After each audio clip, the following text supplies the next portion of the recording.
the work programme was launched in June 2011, the Prime Minister described it as, and I quote, the biggest and boldest programme since the Great Depression. 18 months on, can he update the House on how it's going? Yes, I can. I can update the House. Over 800,000 people have taken part in the work programme. Of those, over half came off benefits. Over 200,000 people have got into work because of the work programme.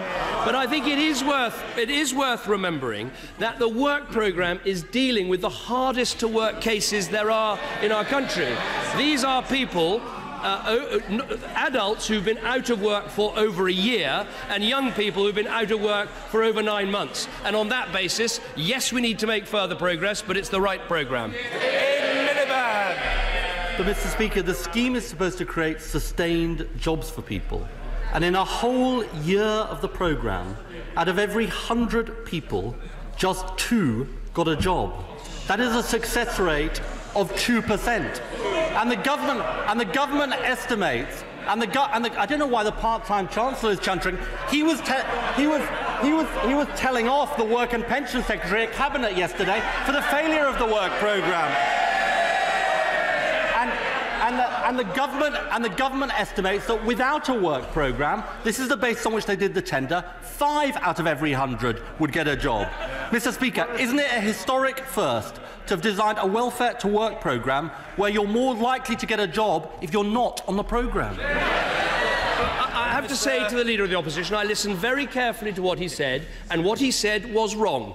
He said only 2% of people on this programme got a job. That is not correct. There are over 800,000 people who've taken part. Over 200,000 people have got into work. If you look at the specific figure he was referring to yesterday, which is those people continuously in work for 6 months, but of course, he's only looking at a programme that has been going for a year. That figure is 19,000 people. But I think he should listen to the CBI. The CBI say the work programme has already helped to turn around the lives of thousands of people. These are people Labour left on the scrap heap. He should be apologising, not attacking the Miliband. Speaker, the more he blusters, the redder he gets, the less convincing he is. That is the reality. And look, we know in real time what happened at yesterday's Cabinet. They were at each other like rats in a sack.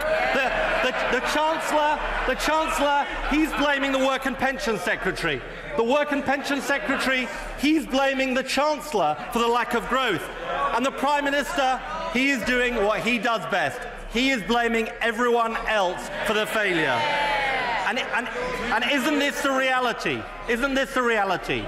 Their failure on the work programme is a product of their failure to get growth and the failure of their whole economic strategy. Prime Minister. He worked in a government where the Prime Minister and the Chancellor couldn't be in the same room as each other. Rats in a sack. Doesn't even do it. Let's have a look. Why don't we have a look at what he's achieved on welfare this week? Once again, this week, Labour voted against a welfare cap. They voted again against a welfare cap. And now today, they are asking us to vote on a motion in front of this House on welfare. Now, last night, this motion specifically said they wanted further reform of welfare. Today, the motion has mentioned nothing about reform of welfare. The truth is, they're against the benefit cap, they're against the housing benefit cap, they're against the work programme. They are officially the party of something for nothing.